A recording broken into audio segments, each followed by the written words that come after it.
os economistas, e a gente pode chamar o Vitor Irajá para se juntar à nossa conversa, vão colocar o problema nessa história. Como é que faz para fechar essa conta? Mas, Vitor Irajá, junte-se a nós aqui nessa expectativa em torno do que Davi Alcolumbre vai falar. Primeiro para falar das contas do imposto de renda, mas se você já quiser dar um pitaco nas contas disso que o ministro da Fazenda, Fernando Haddad, colocou hoje, pode ficar à vontade, porque a gente sabe que teve efeito no mercado financeiro hoje. Pois é, né, Yuri? Antes de qualquer coisa, muito boa tarde a você, a Débora e a todos que acompanham a gente aqui no CNN 360.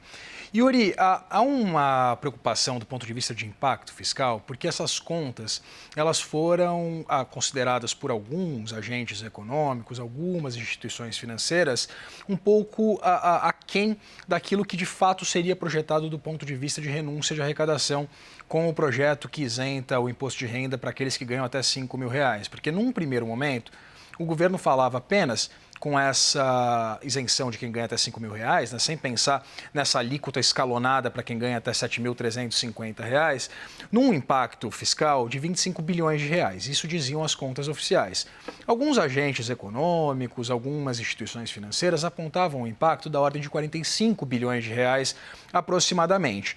A própria consultoria da Câmara dos Deputados aponta o impacto do ponto de vista de renúncia de arrecadação com o texto nos ditames aprovados pela Câmara dos Deputados, o projeto de relatoria do deputado Arthur Lira, da ordem de R$31 bilhões, com uma arrecadação maior do que isso, é verdade, uma sobra ali de R$12 bilhões em arrecadação.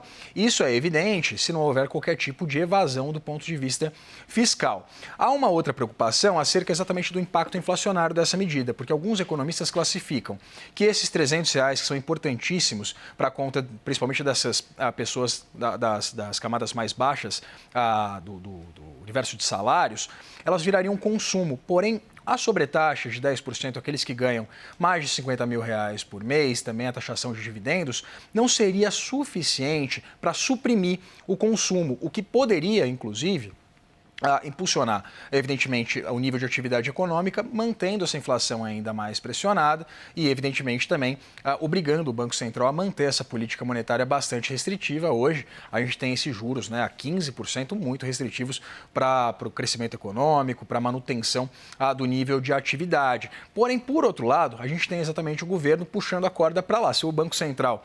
muitos economistas usam, né, Yuri e Débora, aquela imagem de um carro em que se aperta o freio e o acelerador ao mesmo tempo. Enquanto o Banco Central aperta o freio, o governo federal aperta o acelerador dos gastos, o que pressionaria o nível de atividade econômica e obrigaria o Banco Central a manter esses juros bastante restritivos por mais tempo, impactando, inclusive, também os mais pobres.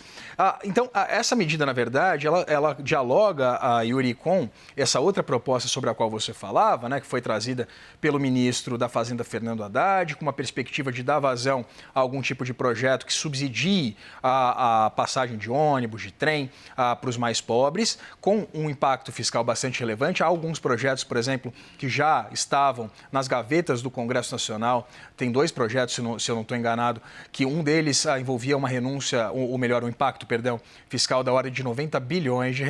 Ou seja, a gente tem uma série de programas que têm um cunho eleitoral bastante positivo, mas é evidente, eles têm um custo de implementação e de resolução. Uma última preocupação, só para a gente encerrar, envolve exatamente essa taxação dos dividendos, até porque pode haver algum tipo de migração desses recursos que normalmente poderiam ir para ativos de renda variável, né? Caso, por exemplo, do financiamento de empresas listadas em Bolsa de Valores, que podem ir para outros investimentos, que agora a gente estava acompanhando nesse link anterior da Cris Noberto, também está sendo discutido na Câmara dos Deputados, com aquela MP 1303, né, que deve taxar uma série de ativos financeiros.